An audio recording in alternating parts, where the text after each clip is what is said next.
Hey, it's Conrad Thompson, and you're listening to DDP Snake Pit. And of course, we can't do it without the Hall of Famers themselves, including Jake the Snake Roberts. Jake, how are you, man? Wonderful, man. And of course, we've got DDP. What's going on, Dallas? How are you? Man, just good to be here. It seems like got a little nice flow going last week, talking about just like where Jake and how people see the resurrection of Jake the Snake, and they like first thing people ask me all the time is like, how did that happen? Like, how do you bring him into your home and all that? I go, well, there's a lot of history that, because a lot of people wanted me to, start bringing people into my home for addiction. And it was like, that's not what this was about. It was me trying to help my buddy find his way back. That's all. And we got lucky, and it turned into something even more special than that. It really is. It's a story of redemption and recovery and, buddies and believing in each other and perseverance and just all positive, good stuff. But you guys didn't actually get together in the wrestling world under maybe the best of circumstances. Jake, I know over the years, it's not been your favorite thing to discuss. When you first jumped to WCW, things didn't exactly go as planned. And in my research, I found that you were actually backstage at a WCW show in Atlanta, I think at Center Stage, in March of 1992. So that would have been even before the big WrestleMania where you finished up. Why were you interested in making the jump from the WWF over to WCW? And how did that all come to be? Well, Vince had made a promise to me that when the day came for Pat Patterson to move on, that I would have that position. And I was looking forward to it. I mean, I've always loved creating new characters and writing, coming up with an idea for an angle, so to speak, was so easy for me. I never had to think about it long. 10 or 15 minutes and I could take you in a whole new direction. And it just, things fell into place for me. A lot of guys have to sit down and think for hours or days, weeks. And still can't. Get it. But for some reason, God gave me that gift. And I was looking forward to that. And there had been some things happening with Pat Patterson and Terry Garvin, where some things got disclosed that were pretty ugly. And supposedly they were let go. So I was waiting for my spot. And I talked to Vince about it, and he said, well, out of respect for Pat, we're not going to put anybody in that position. What? That's total bullshit. Bottom line was Pat was never gone. Right. He was out of the public eye. And I love Pat Patterson. Don't get me wrong. I love the man to death. He was always a man to me and treated me unbelievably well. And all the respect in the world for Pat and his legacy. But it really upset me. And at the time, they had somebody running WCW by the name of, Hurd?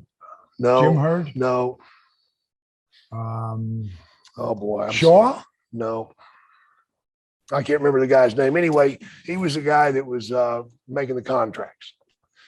And I had to do this cloak and dagger thing with him and Bischoff and, behind the scenes and away from this. And well, Bish wasn't involved. Not Bish yet. Yeah. This is later. But we sat down and came up with a contract that was just everything I'd ever thought about, and it was unbelievable what they were offering me. And I was over the top excited and couldn't wait. And so I gave my notice at WrestleMania and told Vince, I said, this is it. I'm done. You lied to me one too many times. And tonight's the night. And he said, fine. But there will be a 90-day no compete. Good, I'll use a vacation. Well, in that 90-day period, about the 85th day, Bill Watts is hired and the other guy's gone. So when I come down to write my contract with WCW, Watts looked at it and laughed at me and tore it up in my face. Because he knew that I wasn't going to go back to the other guys. I just left them. Right. So what am I going to do? You know, and he really broke it off of my rear end good, man. And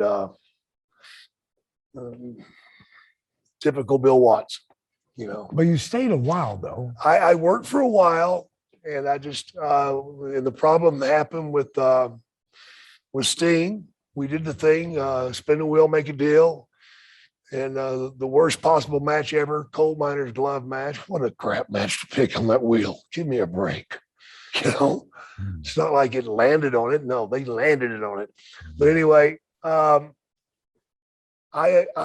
wanted the snake to bite me in the match. I have no problem with that. The king cobra biting me did not bother me at all. A cobra doesn't have fangs. He has teeth. It's like a catfish's mouth. It's just spiny. Doesn't hurt at all. And kind of freaky to watch a snake chew on you, but you know, they wanted it to bite me on the hand, but I wanted the effect, so I wanted it to bite me in the face. So it did. And the deal was, yeah, it'll bite you, and the next week on television, we'll have it bite somebody else. Really? And get back into it, right?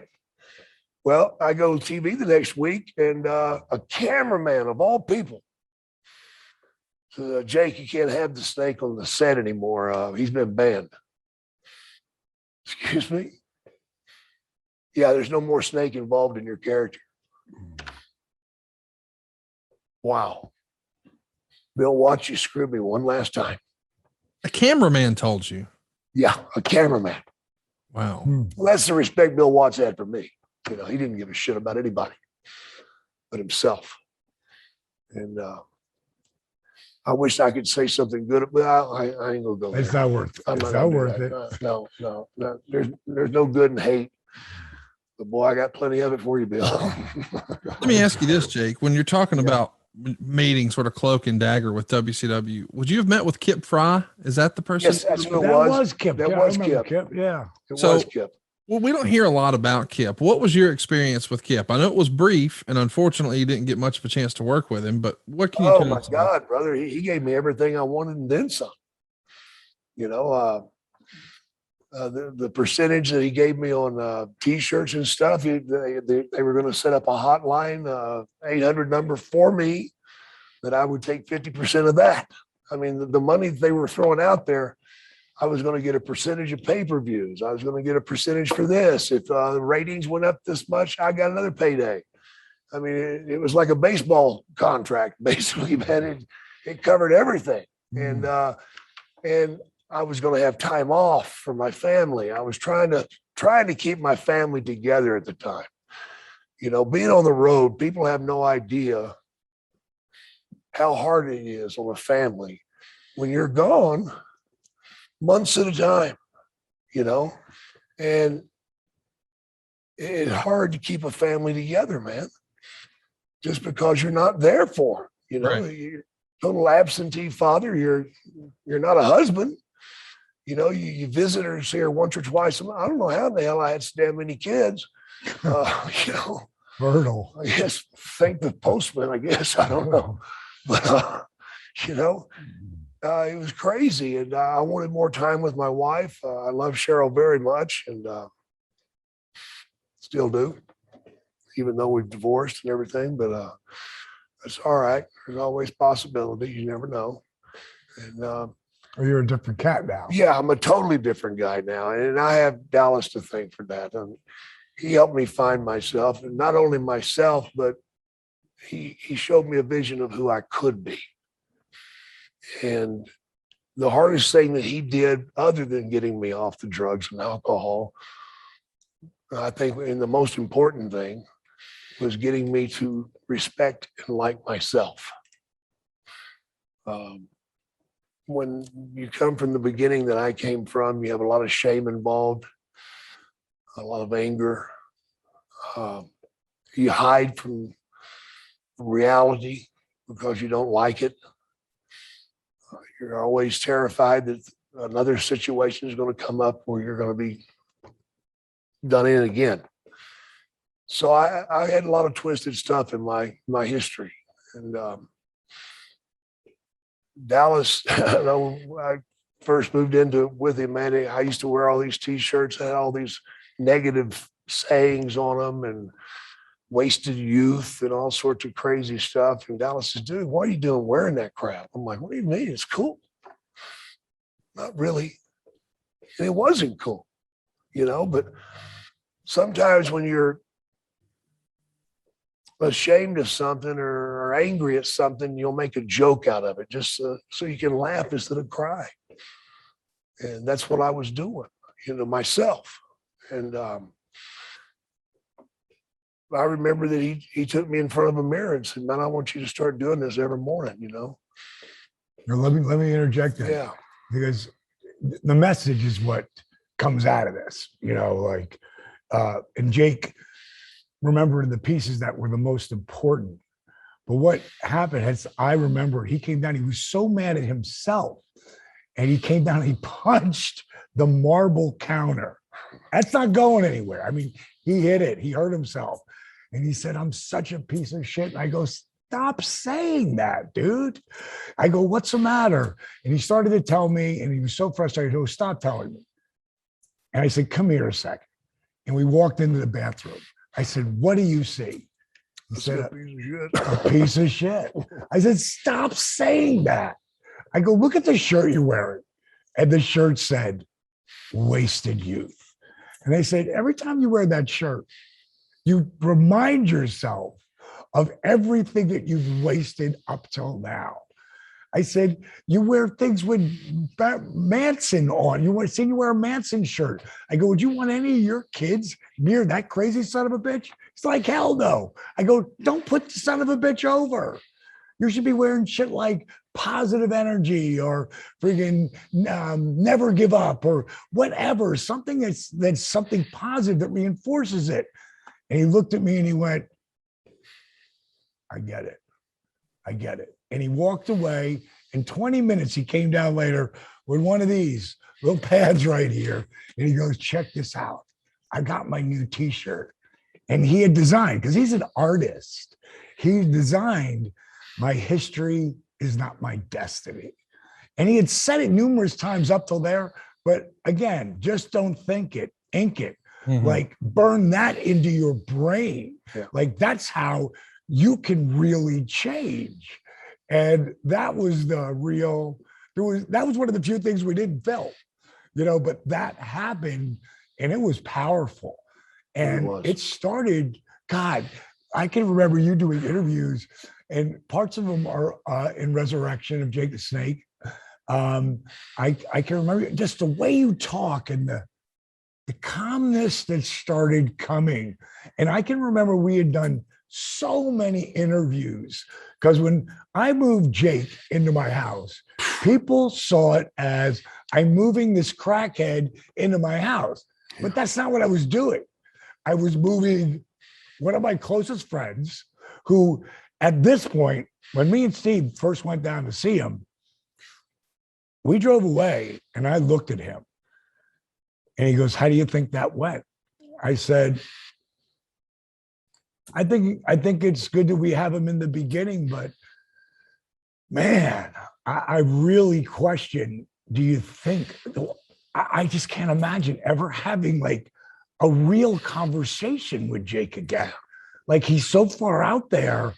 I just can't, this guy's one of the smartest guys I know. He's the most, in his day coming up in the business, was the Yoda of the psychology of what a match should look like. So you can look at it and can't see through anything. Like it has to have those elements of doubt where you're going, oh my God, that was real. He brought all those elements and he knew how to tell a story verbally and physically. I could talk to him even in the early days when I started wrestling. He still had about 2/3 of that, not just knowledge, but a way to communicate. And at this point, he did it. And little pieces, the sobriety, which it's ridiculous how many people Jake has helped by letting Steve U tell the story. Yeah. Because we lived it. Steve must have filmed, with our crew over 500 hours and pulled together 93 minutes of emotion that you go on this ride that has helped so many people. Like one of the people this year who won our Positively Unstoppable Challenge. We do it every year, starting in January, the $1 million Positively Unstoppable Challenge. And one of the guys who ended up in our top 6 people, his name is Jeremy Laundry. And he had been on just crack, cocaine, heroin, everything for like 20 years. And when he saw that movie, it changed his life. And then you start to take those little baby steps. And that's what Jake was doing right there with that. It was me getting a chance to give back. And one of the things that when I would be at his house when he was still living with Cheryl, when Kimberly threw him out, but eventually he landed back with Cheryl again, and we were watching. I will never forget. I don't remember what the match was, but I remember what I said to him, and he said to me, and the booking committee did not believe in me at this time. If we're talking about like 95. Because even though Jake and I were living together in 92, 93, then I went back to WCW, they put me on the shelf immediately. And that's where I started going down the power plant and training every single day, teaching people, because the more you teach someone something, the more you learn, the better you get. And the bottom line is that every match I had, I would bring it up to Jake. And at one point he said to me, he goes, again, why did you do that? Why did you do that right there? And I said, well, that's what they told me they want me to do in that scenario. And he takes a drag of a cigarette and he looks at me and he said, do you think anyone on that booking committee ever thinks you're going to be a top guy? And I said, no, they don't. He said, you need to take control of your own destiny. Like, it's there for you. It's times you're going to piss people off. And like I told you in the beginning, you're going to piss people off when you try to climb that ladder. He goes, but you got to take control of your own destiny. So I'm having a match with, and I don't remember what year it was. I want to say it was 95, might have been 96. So I'm pretty sure it was 95. I'm having a match with Alex Wright, Das Wonder kid. And this kid, when he came in, he really had talent, and they pushed him really hard too soon because he was so young. Yeah, I did. So he had some good wins, and getting a win off of him was a big deal. And I know I'm going over in this match. And Bischoff had to literally, because he wasn't in total control at that point.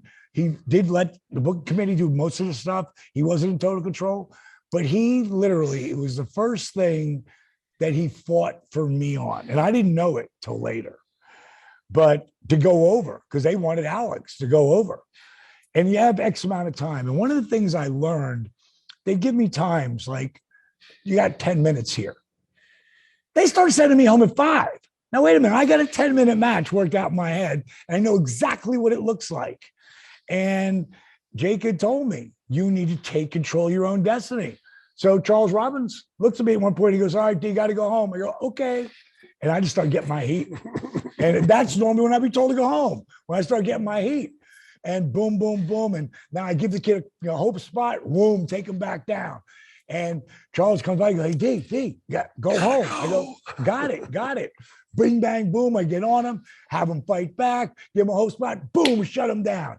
Now I'm choking him. He's in the corner, laying with his head down there. I got the ropes, and I'm pulling on the ropes and choking him out. Charlie walks up to me, and he goes, D, they're screaming in the back. Go home. I said, shut the beep up.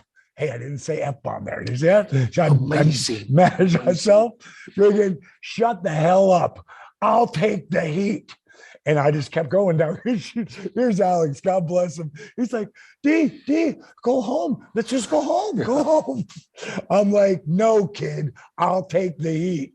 Bing, bang, boom. We go into the comeback. Boom. I hit him. Bang, boom. I hit him with a diamond cutter. And I've got a hell of a pop. And I am expecting to just get my ass reamed or punched or or something, chair shot. But I'm ready for it because I know this was probably up till that moment the best match I've had in my career. And here comes Kevin Sullivan, who I love. And me and Kevin had some ups and downs. The time I'm not one of his favorite people, and he's just boom, boom, boom, boom, boom. And it's just me and him. And he throws out his hand and he goes, congratulations. Today you became a worker. And I was like, holy shit, And then Bischoff pulled me aside later and he goes, you made me look like a genius tonight. Because they didn't see it. And it was a huge blip, but it came back to Jake telling me, take control of your own destiny while you have that opportunity. It might not always work, but hey, at least that's what you wanted to do. I've always told guys that, especially guys that were going to the WWE, if you're going to go up there and you got a shot, don't do what they're asking you to do. Do what you feel is the best. That way, if you fail, you gave it your very best shot. Right. No regrets. For instance, I love the guy to death, man. Sin Bodhi. I think he's an amazing talent. He never got a shot, but he went up there and they turned him into a carnival geek, so he didn't last till the water got warm, and he left there hating himself because he didn't go out there and do what he knew he could do. It'd be like, hey, I'm a great navigator on an airplane. Okay, today you're the pilot. Excuse me, I can't go there. This will not end well. So do what you do best at every moment. And that's what Dallas had to do, man. He had to say, okay, it's my turn. And 10 minutes. Okay, thank you. And went with it. I'll tell you another thing gave me. It's live TV. What are they going to do? There's a couple of moments like that happen in my life. One of the things that was really cool is I could go down. Jody Hamilton, God bless his soul. He was what unbelievable worker. God, I hated him. No, he's a wrestler. Yeah, as a person. Tremendous heel. Tremendous. Scared me to death. And completely reality based. And he would always let me come to the power plant. Even over that period of time, I had my rotator cuff torn. They let me go. I could still be down to power plant there. If me and Jake weren't doing something, I'd be down to power plant. Just, helping the younger guys while I'm helping myself learn from teaching them. And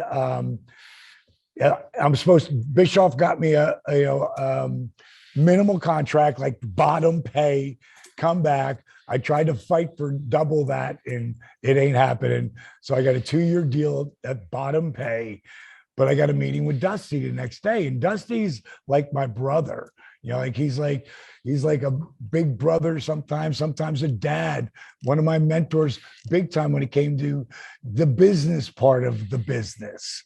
And I had gone to the power plant. I know I'm supposed to meet Dusty the next day, and Dusty was there. Never was at the power plant. And I was like, hey, Dream, gave a big hug. He's like, we're supposed to talk tomorrow. I said, yeah. I said, I'm looking forward to coming in. I got a couple ideas. He goes, okay, I'd love to hear him. He said, but for starters, will you jump in the ring with this kid? I'm down here. I want to take a look at him. I was like, sure. So I jumped in the ring with him for 20 minutes. 20 minutes later, he's like, okay, that's good. Boom, came out. And there was 3 rings there. So I'd go from one ring to another. And Dusty, I thought he left. And what I didn't realize, he was sitting in the office watching the cameras the whole time. I don't know that though. So at the end of the day, I leave. Next day we come in And I sit down and, we talk about family stuff, and then we get into, what the idea is. I had this idea for the fish bowl.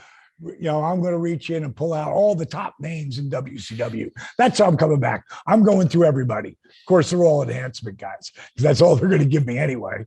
And bottom line is, you mean it was rigged? Yeah, rigged. Believe that or not. And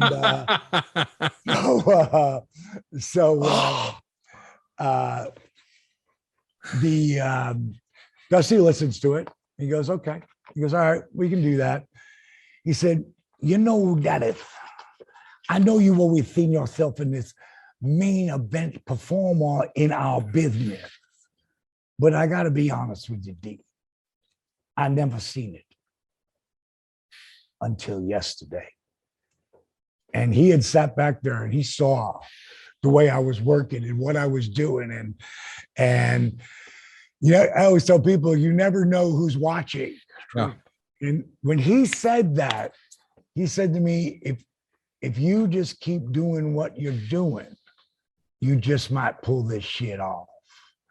And that was, Jody Hamilton had told me I could be one of the top guys in the business. Jake said I will be one of the top guys in the business. Dusty told me the same thing. You could make it if you keep doing the same thing. And again, that inner confidence, like I was really learning that never underestimate the power someone gives you by believing in you, like super powerful. And then you have to listen and then figure out what you want to do, Believe in yourself. Well, it took a lot of belief for you to actually just start wrestling training. I think in my timeline, when you would have had that talk with the quote unquote office and TA says, hey, we can't use you as a manager anymore. That would have been late 1991, right, Dallas? 90 or 91. I was 35 and a half. That's what I do remember. So I was born in 56. So I guess that would be right. Yeah. It looks And like that's when 91 is when I found you had your first match, at least in front of fans. November 5th, it was a tag match with you and Scott Hall. I guess that's how they started you. And then eventually, I mean, think about that timeline. That's early November 91. And then Jake pops up backstage in March about maybe coming over to WCW. So by the time Jake, I guess my question is, by the time you get to WCW, or you're at least flirting with WCW, had you been able to watch any WCW TV? Had you seen Dallas wrestle at all? I know you knew him just as Paige, the bar guy from Fort Myers, but had you seen any of his stuff? Yeah, I'd seen a few bits and pieces of him, and Scott Hall also. Yeah. But here's the thing with Dallas. I always knew he gives it everything that he has and then some. Yeah. Nobody has a work ethic like this son of a bitch. I mean, when they came up with the word relentless, that's him. Yeah. Dallas is also smart enough to know that if he don't know the answer, he will find out who does. And he will go question them. I mean, off the top of my head, Steve Yu. Steve Yu's probably one of the smartest people I've ever met. And he's here to help guide. Here's the horse that's going to run. And you can't stop this pony. But he does take direction. He does listen. You got to keep those ears open, folks, no matter what you're doing. You don't learn anything. So important. You mentioned Shivani. And I got to go back to that first match with me and Scott Hall, because this is one of the classic quotes of all time. Uh-oh. So Tony and I, like, I'm still an announcer at that point when I start wrestling, right? So I dressed with the announcers, and Tony came in, show's over. We're in, I'll never forget, it was Galveston, not Galveston. Where do you live in Texas? Greenville, is it? Where do you live? I live in Gainesville, Georgia. Yeah. I always remember that's where we did TV. And I was getting dressed, and Tony walks in and he stops in the doorway and he's like, Dallas, that's one of the best first matches I've seen anyone have. And then he said the quote. He said, if you're this good 6 months from now, you suck. So keep doing whatever you're doing. And he said, you suck. And he walked away. But it was something I never forgot. You know, like, you know, whenever you get to whatever first destination, like I just made it to the show wrestling. And they pulled me up like weeks. Yeah. I think it was a month and a half, maybe 6 weeks after I started down that power plant, and already put me on TV with Scott. And Scott was so pissed off. And I did not understand at the time why. I'm thinking, I created your look. I helped you do everything. I got you the job here. But what he was pissed off about was totally understandable to me later. Here's a guy who rightfully could have been a fucking 10-time world champion. Like one of the smartest guys in the business, just like him, friggin' one of the best workers ever. Why am I with the manager now? I mean, you talk about a boom, boom, boom, boom, boom spot on the card. And he didn't last long with it because he went and took his elbow surgery thing and then took the gimmick up to WWE. And we know what happened to it there. It blew up like it could have blown up anywhere. But you know, those were special moments. Like Scott Hall, you know, wasn't as influential as Jake in my career, but pretty damn influential. pretty damn influential. Scott's been known to leave a mark on just about everybody. And, you know, from me being the manager and him calling me up one night, and he's like, Dallas Page, he's like, I'm watching you manage those tiny little free birds. What you need is 6'6" to 298 pounds, you know, of twisted steel and sex appeal. And I called up Magnum and asked him if I could bring Scott Hall and manage him. He goes, you know, I always liked Scott. He goes, let me go talk to Dusty. Comes back over the phone. He goes, sorry, baby, can't help you. He said he's been up here twice already and didn't get over. And I hung up the phone, and then I called Scott and I told him, I said, I got an idea though, dude. We change your look completely. He's like, what do you mean? I go, well, your blonde hair, brownish blonde hair, we dye it jet black. Honky Tonk's the only one who has black hair. Think about that. Yeah. Everybody's got black hair today. Back then, no one had it. Black hair, except for Honky Tonk. Jake had dark hair, but it wasn't that black look. And I said, you could do that. It would change your look completely. He said, okay, I'll do it. I pick up the phone. I call Magnum. I go, Mags, I go, what if I can completely change Scott Hall's look? He goes, what do you mean? I go, what if he doesn't look like the same guy? And he said, all right, just bring him up. We're not flying him. I said, I know that. But if he drives up, will you take him? He goes, bring him in. We'll give him a look at. So that night, I call him back. He's super excited because WCW is not calling him back. WWF's not calling him back. Nobody will pay attention to him. Think about that for a second. Yeah. The bad guy, 2-time Hall of Famer. Nobody will call him back. So I call him back and say, I got it, bro. Meet me here in the morning. I want to make sure your hair's right. So that night I'm watching MTV and I see George Michael.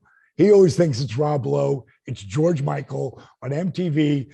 And he's got that some kind of leather outfit on, but he's got the brush cut beard. And I call Scott. It's 2 in the morning because I'm a nightclub guy. I still go to bed like 2, 3 o'clock in the morning. So I pick up the phone. Scotty, Dolly, what are you doing? My wife's pregnant. She's asleep. He comes out. He goes, what's the matter? What's the matter? I go, you got to shave that walrus mustache. What? I go, you got to get that 5 o'clock shadow. I go, trust me, you got to do it. It'll change your look completely. All right, I got to go to bed. We'll talk about it tomorrow. He showed up with that brush cut look, looked like a effing movie star, man. Friggin' the hair, that don't work. We're going to get that dyed out. We dyed that baby out and nobody recognized him. And that was the beginning of a 2-time Hall of Famer. it's fun to go back and look at how this all started, especially for you, with the interesting start. Specifically when you're training with the power plant, this is not the same power plant. I mean, it is in name, but it had to evolve, right? That before talk about the way the power plant was maybe in 91 versus what cranked out Goldberg. I mean, by that point, WCW is in another stratosphere financially and economically and just success and name recognition and all that jazz. But in 91, what were they teaching you in the power plant that maybe Jake thought, okay, they're teaching you the fundamentals, but because you guys would watch tape together, right? So you're trying to implement some of the things that you had learned at the power plant, but then Jake is trying to, I don't know, take you to finishing school on the tape, if you will. Yeah, I think that more than anything, like Jody Hamilton really gave me a really great base foundation of what wrestling psychology was. And he was really amazing because he was a tag team champion everywhere at tag team wrestling. And that's a really, like, you got to really know what you're doing there. And I learned so much from him, but I learned all I needed to learn when it come to the moves. Like, I could do all that stuff that I was, doing. I look at it today and I look at what some of these kids do today, and I get hurt watching some matches. I mean, I'm blown away by the impact. Now, they have no idea. Me and him, he's 66. I'm 6 months from 66, 5 months from 66. Like, we know pain at a different level because they don't know what happens when you hit 50, 55, 60, 65. And I'm not really looking forward to 70, but I keep doing what I'm doing to help hold back the hands of time.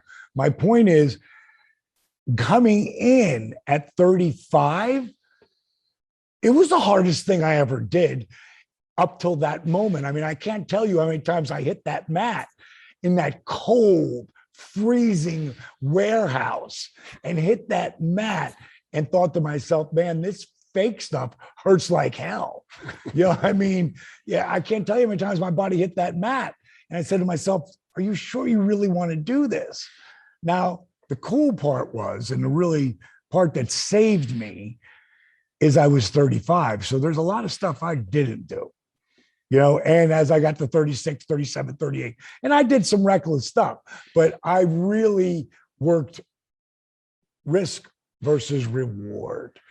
And the power plant, I would take what Jake was teaching me and take it there, and it could have been anything from hope spots, because I was a heel. The people made me a babyface, and that came off the NWO. And I couldn't write storylines like Jake, but I was learning pretty damn good storylines because no one came up with any of my stuff but me, except working with Randy Savage. That was his idea, not mine. It was not my idea or Eric Bishop's idea for me to beat Randy. It was Randy's idea. And we tested that out the night before we went to the pay-per-view. And when he saw that reaction, he knew what he wanted to do. And he wanted to lift me up. And if I didn't have all of the training from Jake and the psychology and the understanding about eliminating the element of doubt. Like, when you're out there, when I'm cutting a promo against Randy Savage, it was for real. Yeah. And there's times we'd get real fast. I loved working with him, and I'm sure Jake can attest to the same. And when Randy left this earth and WWE put up his 5 greatest feuds, that I was in that with him. He feuded with everyone. Literally. In 1997, we would have feuded a year. But I took it all, and that's where, like, I thought I was ready in 95. I'm sure I'm ready in 96. By the time 97 came around, and coming off of that match I had with Eddie Guerrero at Halloween Havoc, where Eddie got hurt and put me over and wasn't supposed to, like, it gave me a different level of momentum coming into the NWO thing. So when 97 happened, I was ready for every single moment. And one of the greatest things, and me and him hadn't talked in probably, I don't know, 9 months at least. And it's January. And this is like winning the world championship to me. Same feeling. And I pick up the phone and I hear one word, congratulations. Like, Jake, is that you? Yeah. Congratulations for what? Reinventing the DDT. When your brother, when your mentor says you just reinvented the move of the 80s, you know, I get choked up just thinking about it. What a high for me, though. You know, I mean, him doing it, because there wasn't many people that believed he could make it.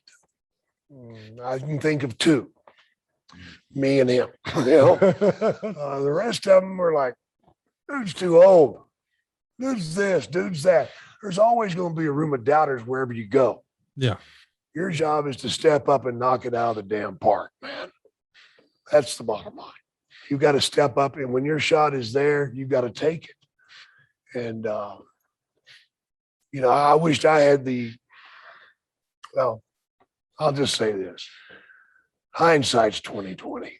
You know, I'm grateful for everything that I've ever gotten. I can't imagine what I wasted, nor do I need to, because what I got takes care of my plate pretty well. Pretty proud of it. But I wouldn't be enjoying my life today had we not gotten back together. And nobody understands just how hopeless you can get until you've been there. And let me tell you something, folks, you don't want to go there. You don't want to wind up with one of these around your damn neck either. And I'll just tell you this, smoking sucks. You know, it's like everything else. You got to pay the piper at some point. And I'm paying today, but I'm going to be around for a long time yet.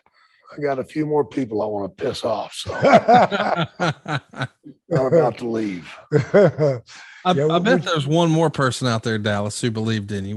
We talked about her a little bit last week, and she's there at the very beginning of this. Kimberly, you actually got married, I think, right around the time you became a wrestler, right? Oh my God. Yeah. That's so funny.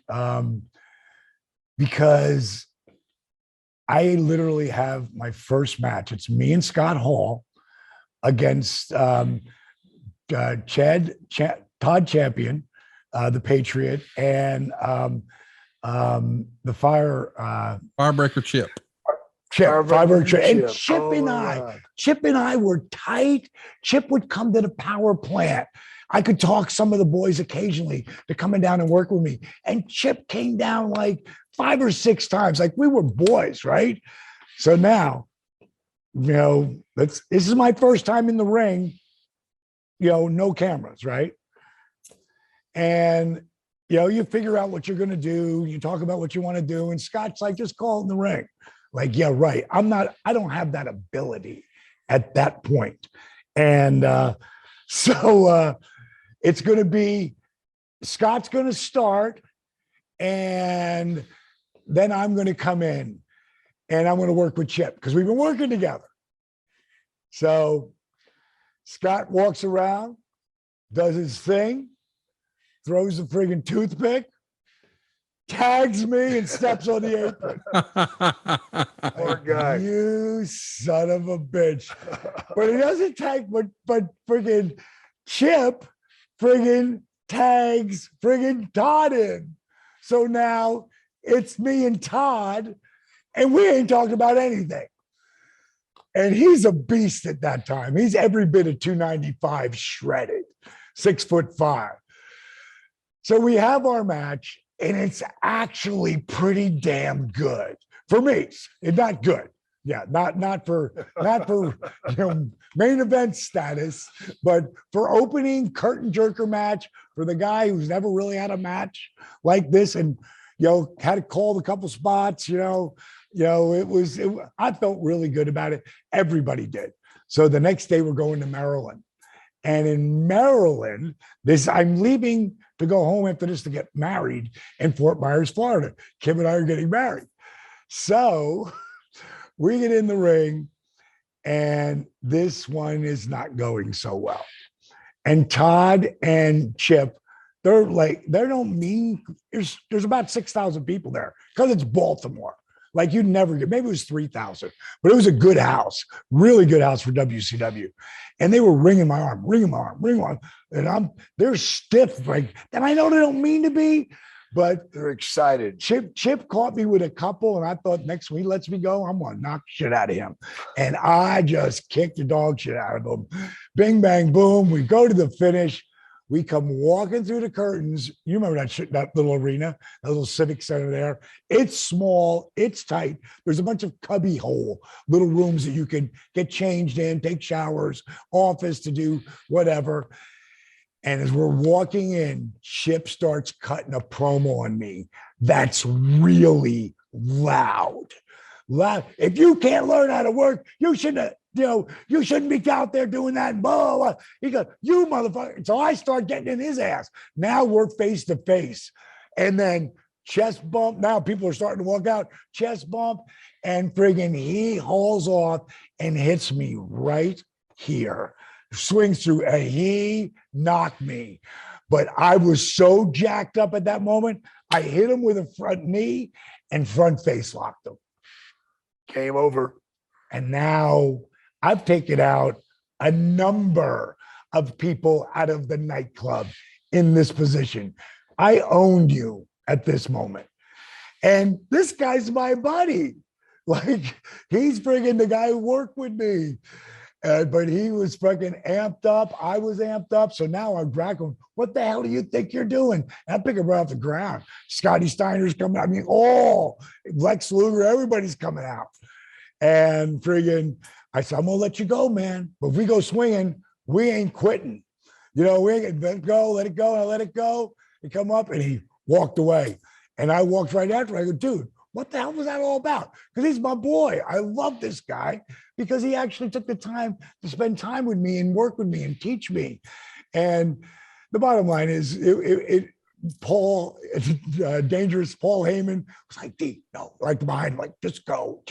And I went back to the hotel, and Scott Hall looked at me and he said, you just got more over there than you could have in 100 matches, just being able to stop the situation, not taking it too far.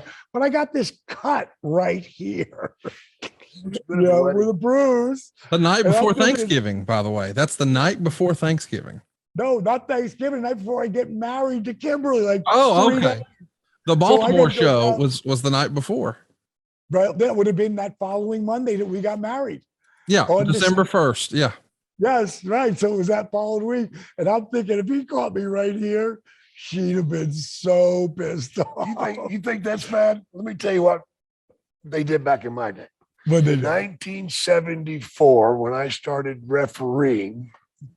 Because that's what you started as a ref. I was getting married, and my soon-to-be wife was a few months pregnant, which had serious heat amongst the German community I was marrying into. Bob Sweetan, Ken Mantell, and somebody else held me down in the locker room and put the god-awfulest hickeys up and down my neck on both sides. Oh, my God. And I'm going the next day to get married. Oh, my God. That is not like I can put a turtleneck on. And I got these giant hickeys all down my neck. Oh, my God. And the bride's pregnant, and nobody's smiling.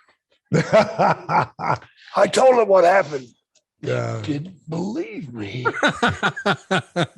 think we believe you? There you go. I do believe you.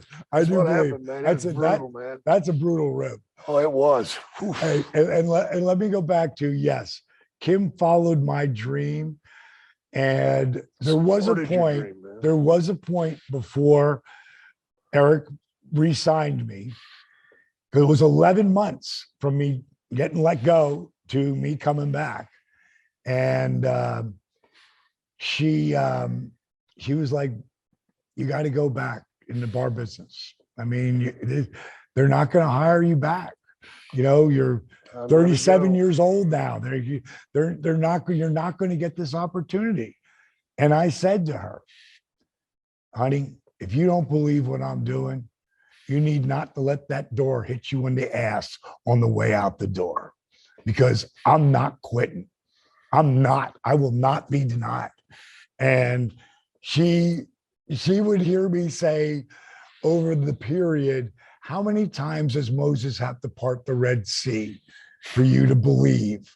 And there was a point in time where she absolutely believed. If I told her I was doing something, she believed it was going to happen. And that it took time, you know, because she was a young girl. If she was 23 then. If she was 30, she'd have been gone. And I don't mean her, I mean any woman. You know, they were like, okay, he's going to play wrestler his whole life. I'm going to go get it, you know, I'm moving on. But she didn't. And we had a hell of a 13-year run, and we're still best friends today. Great lady. She owns a piece of DDP Yoga. She's very influential in a lot of decisions that I make. And she really is supported.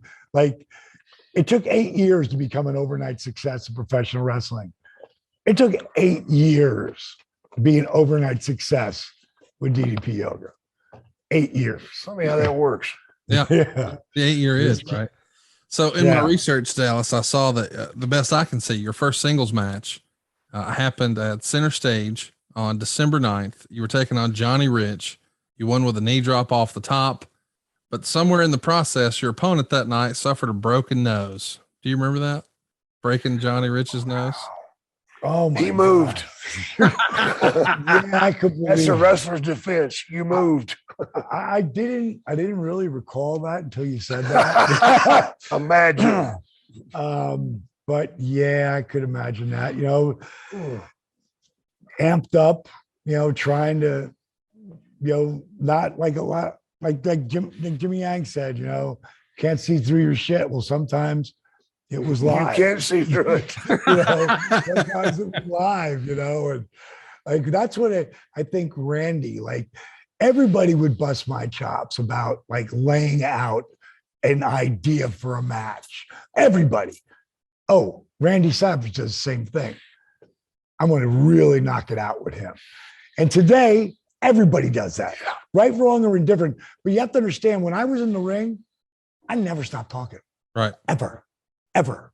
Like, I could be talking shit, or I could be telling you exactly what to do by saying, don't block this punch, you know, whatever. But I could call everything just raw, but it's never going to be as good as if I don't know certain things of where I'm going. And what was really cool was when I was working with Hulk, our very first time we worked. And because he never talked about shit to nobody. He went out there and called in the ring. And he came back in a locker room that I was in.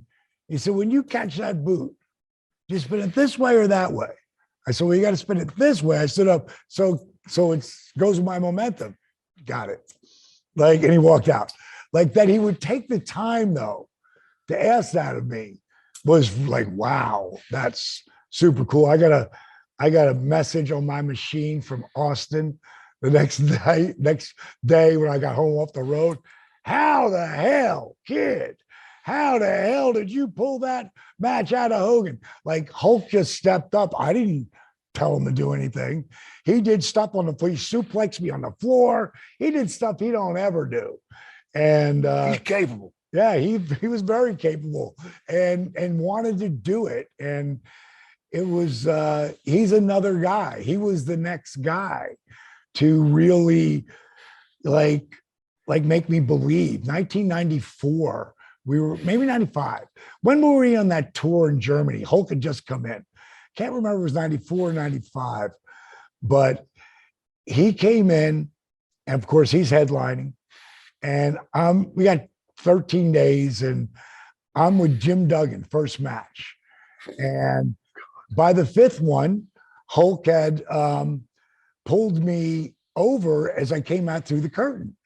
And he said, how you doing it? And I go, how am I doing what, Hulk? He said, how are you getting so much better? I go, wow, Hulk. I go, thanks. He goes, this is what they're doing with you, right? They're putting you on the road so you can learn your craft. I said, Hulk, this is my first match on the road in 4 months. He's like, what? I'm like, the only reason that I freaking am here is because I've got a smoking hot wife that walks me to the ring. And my last real name is Falkenberg. And the Germans love their Krauts. So that's why I'm on this card. And he said, well, then how the hell are you doing it? I don't see you on TV that much. I thought it was because you broke Johnny Rich's nose and he couldn't make it. Yeah, right. Good rib. The bottom line is, he says, whatever you're doing, keep doing it. Because it's not this year or next year or the year after, but somewhere down the line. You and I have the ability, I really believe it, to draw money together. And he actually said huge money. And I thought, did he just say he watched my matches? Right. That was a huge thing for me. And it gave me, again, that belief. And then I think it was 94. Yeah, September of 94. September of 94. Yeah, so he, friggin' 4 years later, he's on a Tonight Show with Rodman, and me and Malone walk out and throw down a shooter angle on the Tonight Show. Second biggest drawing pay-per-view after him and Sting. And that they promoted for a whole year. So pretty damn cool to be, to fulfill that manifestation, Jake, let's talk about your 1992 a little more. We talked about how you first came in the WCW, you met with Kip Fry, and then of course the Bill Watts thing happened. They programmed you with Sting. You work in main events nearly every night. And then somewhere around September, you have a match with Van Hammer. I think you suffer a concussion. You wound up missing some shows. What do you remember about that little piece of business there with you and Van Hammer and then your injury? Well, it wasn't so much an injury as it was me making a move. Watts had really screwed me over on the contract, and then he turned around and did the thing where the snake was banned, and I was no longer Jake the Snake. I was just Jake Roberts. So I was very, very angry. One of the things that Bill Watts did at the time was, you sign a contract, and for 90 days, they would hold half your money. You would wrestle for 90 days, and on that 91st day, you would get the rest of your money from your first day, which is total shit. Yeah. And what he would do is, if you didn't do exactly as he wanted, or if he just wanted to fine you, he would fine you part of the money they were holding, which is theft. Come on. And after he had pulled that, I did a thing with Van Hammer, and then I disappeared for a few days, and I checked myself into a rehab. Yeah, based on my timeline, it looks like the Van Hammer thing happened in September. Then there was the Halloween Havoc thing. Then the snake is banned. After that, yeah. So November 10th, 92, I think is what I see that. And you went to Betty Ford, is that right? No. I went to Ridgeview here in Atlanta. Okay. Yeah. Was that all just a way to sort of get rid of the contract and it was a way to get the rest of the money out of my contract. Bill Watts fined me all the money owed for my 90 days, which to me is just unbelievable they can do that. So I wound up having to sue Turner, and that was a big mistake, because that kept me from ever going back to Turner again. And the whole problem was Watts. But hindsight's 20/20, man. And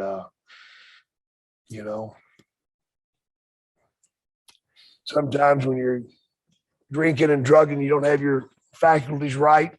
And sometimes you get an asshole put in a situation, and you're not going to get a fair deal anyway. So I'm not pissing and moaning about anything, man. What's done is done. And the bottom line for me was, I put asses in seats. Yep. And when I got in the ring, I did the job. I took care of business. I always performed at a high level. 100%. Vince McMahon once said, Jake, the problem with you is we don't know when you're high. And my reply was, well, maybe I've never been straight, which he didn't find funny. But I'm not proud of the fact that I was able to perform, because it's not fair to my opponent, for me to be not having all my faculties going. And I'm very fortunate I never hurt anybody that I didn't want to hurt. There were a couple of people that had to be hurt, but they pulled it out of me, and I'm not proud of those moments either. But my time in WCW was not good at all.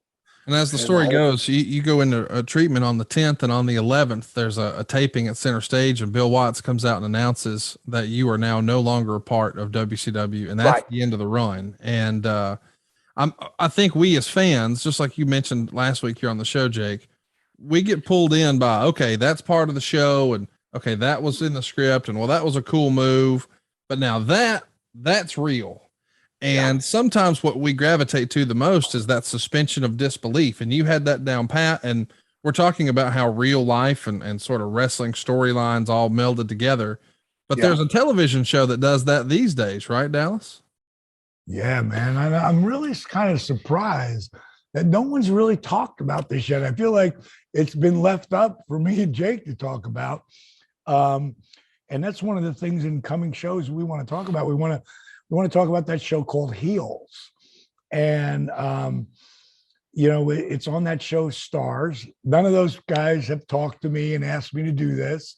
No one's actually put it out there, from their camp, because I heard they got picked up for a second season. That's right. Which is real, it shows that there's a serious interest in the show from the company, because from what I understand, they didn't draw that much. They didn't draw the viewership that they were looking for. And I don't think they promoted it. Well, I saw it here and there because I know some behind the scenes story on it. Stephen Amell is the star of the show. And that's a guy that, like, I was at All In for Cody, because Cody's my boy, and while I was upstairs in one of the suites, I'm watching this match that Stephen Amell's in, but I don't know it's Stephen Amell. But I'm thinking, that guy's new. Who the hell is he? Man, he's pretty good. Like, he really gets professional wrestling. And then I came down and Cody told me who it was. I was like, I got to talk to him. He just did a hell of a job. I mean, especially being, he's one of the boys now, obviously, but in the beginning, he was just some green cat who loved wrestling, who's a, top actor with his show, The Arrow. So Jake and I have watched the first couple episodes, and we're just going to talk about them as part of, the podcast as we move through other stuff that we've got set up too. But I want people to, give it a shot. Yeah, give it. We're going to be talking about it, and we're not talking to each other about it yet. No. We're going to talk about it live here on DDP Snake Pit, and give our honest shoot views on from storyline to character, and it's just another segment. I was really interested when I heard that it got picked up for a second season. Yeah, because what I've seen so far. I think it needs to be talked about. And like, how do we feel about it as, two guys who did a little bit in our career? How do we feel how we're being portrayed on a show? I think you'll find it really interesting. We're going to talk about that. It's not a feel good thing. It's interesting. It really is.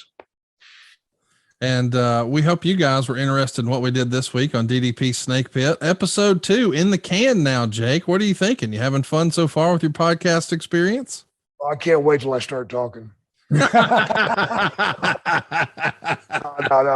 tell you, I've been wanting to do one of these for a long time, but I didn't want to do it. Of course, I've been on probably 100 podcasts, but I feel like I've got such a story to tell, man, and a story that will help people that are suffering from alcoholism and drug addiction, or somebody that's been through down the same road as I have. And I'm hoping to get bits and pieces out there. But this is for wrestling fans, it's for wrestling fans too. And wrestling fans are the best fans on the planet, by far. I mean, nobody's even close. And I'm doing it for them and for me, because I get to remember some stuff.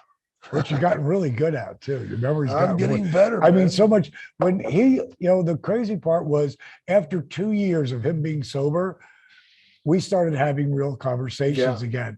And then about 3 years ago, which would have been 5 years of Jake on his sober run, the fog had cleared so much that I would say, like, I don't know this Jake. Like, this is a different Jake Roberts who loves himself. Like we did, like we would just bring people up to date on different interviews that we would do to say, what's Jake up till now? And I remember you saying that you fell in love with somebody. Yeah. And that didn't work either. No, but yourself. Yeah. You said you fell in love with yourself. And I did. I appreciate myself now, and I don't beat myself up anymore, man. I've already taken that and claimed it. Okay, that's mine, but it's also put away in a box, man. I don't need to revisit that stuff anymore, man. I don't need to punish myself anymore. What I need to do is get my butt out here and help other people that are in that same situation. Because I'll tell you something, I've done just about every drug you can do except for heroin. I don't know how I missed it, but thank God it wasn't on purpose. I've been high in just about every way you can think of. But the greatest high I've ever had, and I want you people at home to try this, help somebody. Truly help somebody like he helped me and like I'm wanting to help you. Help somebody get back on the right track. Help somebody save their family. Help somebody save their life. God, man, what a rush. I mean, I get letters from 8-year-old kids that are thanking me for helping their daddy because now daddy's moved back home and daddy don't drink anymore. Mom and daddy don't fight anymore. You know how good that feels, bro? No measuring it. No measuring it. And I just want to thank all those people out there that have watched the film and that have walked away with something out of it. That's what it was made for. One thing you say it in Resurrection, you say it don't have to be like this. No. That's powerful. No. It don't have to be. And once you make that decision, well then. One step at a time, brother. I mean, I know it's said time and time again, people get tired of hearing it, but it's the truth, man. One step at a time, 1 second at a time sometimes, man.